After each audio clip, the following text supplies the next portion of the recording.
جی اس ملک کے اندر جوڈیشری کا نظام کس لیے ہے؟ آپ جائیں ان کے خلاف ایک اپلیکیشن موو کریں اور اس کو کیا نام ہے کٹہرے میں لے کر آئیں اور اس سے وہاں پر اگر عدالت کہتی ہے کہ ہاں جی یہ غدار ہے تو آپ اسے غدار کہہ دیں.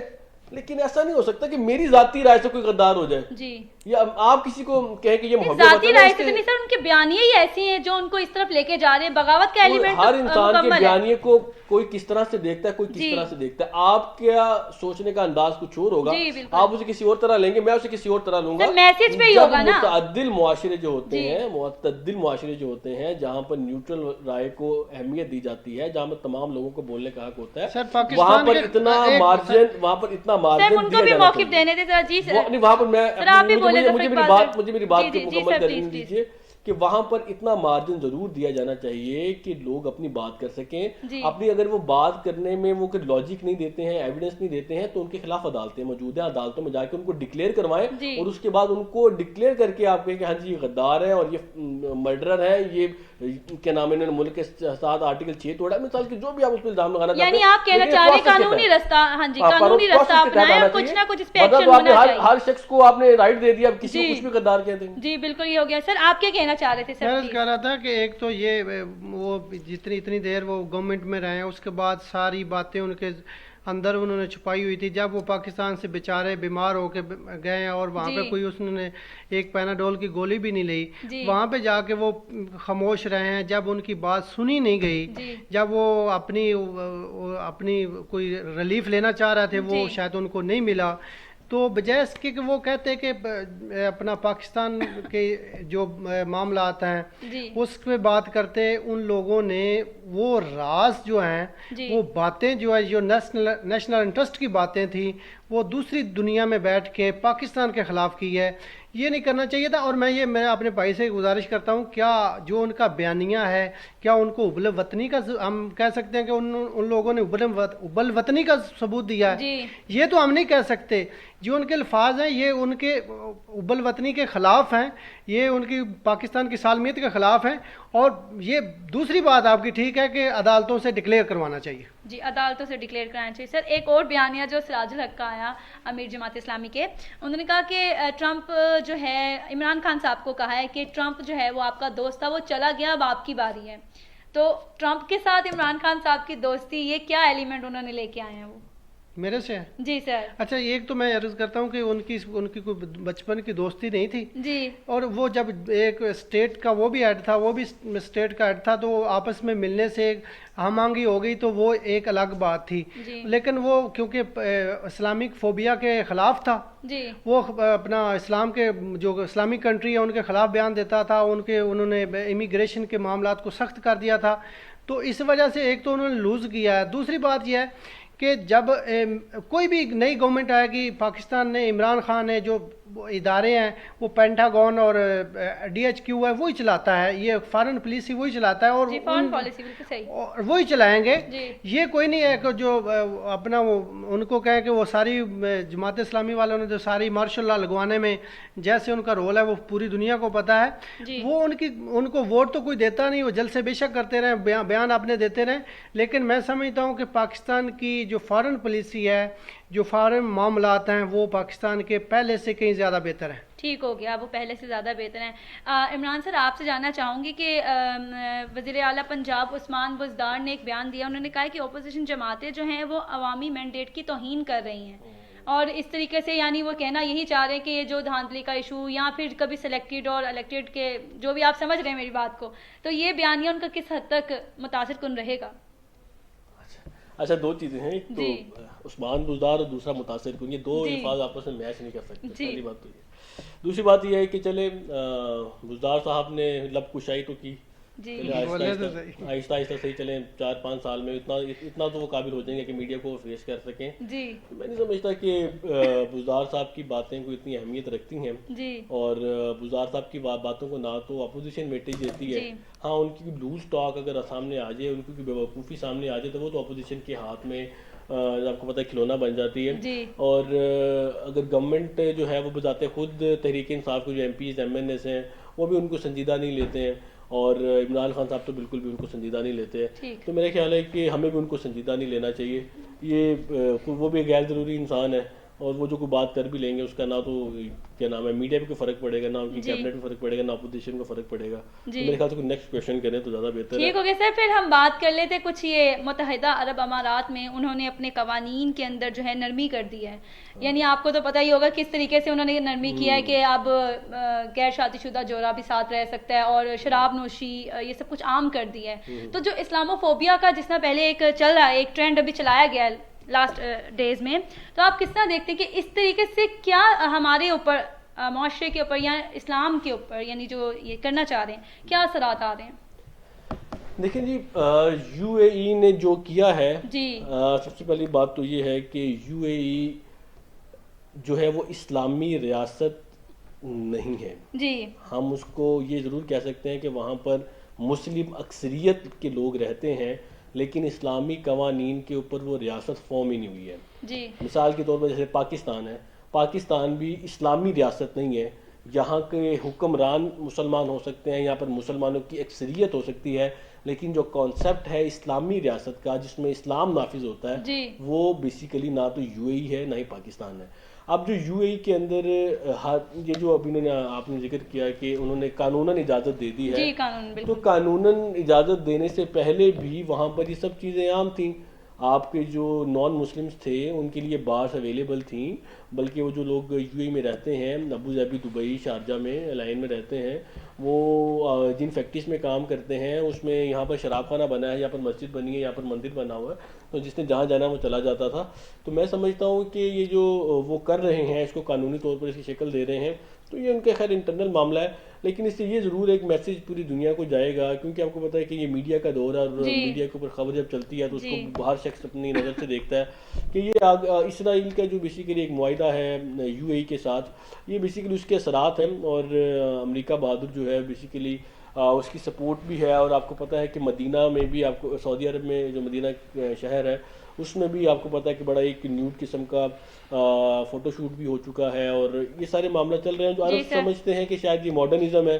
نہیں یہ کہنا چاہیے نا خوف خدا ہی نہیں رہا سر، یہ بات کہیں نا. نہیں خوف خدا تو پہلے بھی نہیں تھا. نہیں آپ یہ دیکھیے رہا نہیں ہے، ان کو تھا بھی نہیں. کب تھا آپ مجھے بتائیے کہ عرب کو خوف خدا کب رہا؟ سر کہیں نہ کہیں رکے تو تھے نا، لیکن انہوں نے اب آ کے وہ باؤنڈری لائن ہی ختم کر دی ہے. وہ باؤنڈری لائن آپ کی ہے، ان کی نہیں ہے. آپ کو کس نے کہا وہ رکے تھے؟ سر اب تو منظر عام پہ آ گئے نا. منظر عام پر آنا، منظر عام پر آنا اور رکے رہنے میں فرق ہے. وہ پہلے بھی نہیں رکے ہوئے تھے، وہ آج بھی نہیں رکے ہوئے ہیں. عرب نے یعنی آپ یہ کہنا چاہیے وہ اپنے صحیح وقت کے طور پہ اس کا انتظار کر رہے تھے وقت کا. وہ بیسیکلی وہ وقت کا انتظار نہیں کر رہے ہیں. تھوڑا سا اس چیز کو سمجھنے کی کوشش کریں کہ عرب جو زندگی گزارتے ہیں، جو وہ جس لائف سٹائل کو انہوں نے اڈاپٹ کیا ہوا ہے، وہ پہلے سے ہی یہ لائف سٹائل ہے جو کہ آپ کو آج میڈیا پہ نظر آ رہا ہے کہ جی وہاں پر یہ ہو گیا ہے. یہ تو وہ دنیا کو بتانے کے لیے بیسیکلی کر رہے ہیں. یہی تو میں کہہ رہی ہوں کہ آپ دنیا کو بتانے کے لیے کیوں؟ میں بتاتا ہوں آپ کو کیوں. بیسیکلی وہ اپنے آپ کو ایک ماڈرن اور ایک لبرل ملک ثابت کرنا چاہتے ہیں، کیونکہ آنے والے دنوں میں وہ جو جتنا بھی پیسہ کمانا چاہتے ہیں وہ ٹورزم سے کمانا چاہتے ہیں. وہ وہاں پر اس چیز کو بیسیکلی ترویج دے رہے ہیں، اس کو سپورٹ کر رہے ہیں کہ یہاں پر ٹورزم ہے، اور جو لوگ یہاں پر آنا چاہتے ہیں وہاں پر آ کر کچھ بھی کریں گے جو کہ اپنی مرضی سے کریں گے تو ہم اس کو روکا نہیں جائے گا. جیسے ترکی میں ہوتا ہے، ترکی میں جسم فروشی قانونی طور پر جائز ہے، حالانکہ ترکی پاکی دنیا میں مسلمانوں کا لیڈر بنا ہوا ہے، لیکن آپ دیکھیں ترکی میں جسم فروشی جائز ہے. گورنمنٹ اس کا لائسنس جاری کرتی ہے، ان کی اینول رینیول ہوتی ہے. وہ میڈیکل جو پروسٹیٹیوٹس ہیں وہ جا کر ہر ہفتے اپنا میڈیکل ٹیسٹ چیک اپ کرواتی ہیں. تو یہ سرکاری سطح پر جائز ہے. تو سرکار کے پاس اس کی انکم آتی ہے، وہ انکم جو ہے وہ اسلامی ملک جس کو ہم نام اسلامی کہتے ہیں وہ لوگوں پہ خرچ ہوتی ہے. تو یہ میرے نہیں سمجھتا کہ یہ کچھ زیادہ اچنبے کی بات ہے یہ، لیکن یہ ضرور ہے کہ میڈیا کو ایک بات ضرور مل گئی ہے کیونکہ جس طرح سے میڈیا میں رپورٹ، لیکن یہ افیکٹو تو ہے نا. پھر بھی نہیں اس سے یہ ہوگا کہ جو اسلام مسلمان جو کہ کٹر مسلمان ہیں یا پھر جو کہ ٹرو مسلمس ہیں، جو کہ پریکٹسنگ مسلمس ہیں، ان کو دھچکا ضرور لگے گا. لیکن ان کو اتنا دھچکا نہیں لگے گا کیونکہ وہ ان کو پہلے ہی پتا تھا کہ عرب پہلے کیا کرتے ہیں. سر آپ کیا کہنا چاہیں گے ظفر اقبال سر؟ میں یہ سمجھتا ہوں کہ میرے بھائی فرما رہے تھے پہلے ریلیجیس ٹورزم سے جیسے سعودیہ بہت زیادہ پیسہ کما رہی تھی, اور یہ صرف یہ امریکہ کے قریب ہونے, اسرائیل کے قریب ہونے کی وجہ سے یہ ہوا ہے, یہ نہیں ہونا چاہیے تھا. جی یہ نہیں ہونا چاہیے تھا. ٹھیک ہو گیا. تو ناظرین آپ نے میرے دونوں معزز مہمانوں کا پوائنٹ آف ویو جانا. اسی کے ساتھ آپ ہمیں اجازت دیں, انشاءاللہ نیکسٹ پروگرام میں آپ سے نئے موضوعات پہ ان کے ساتھ گفتگو کریں گے. آپ سے ملاقات ہوگی. اللہ نے کے بعد.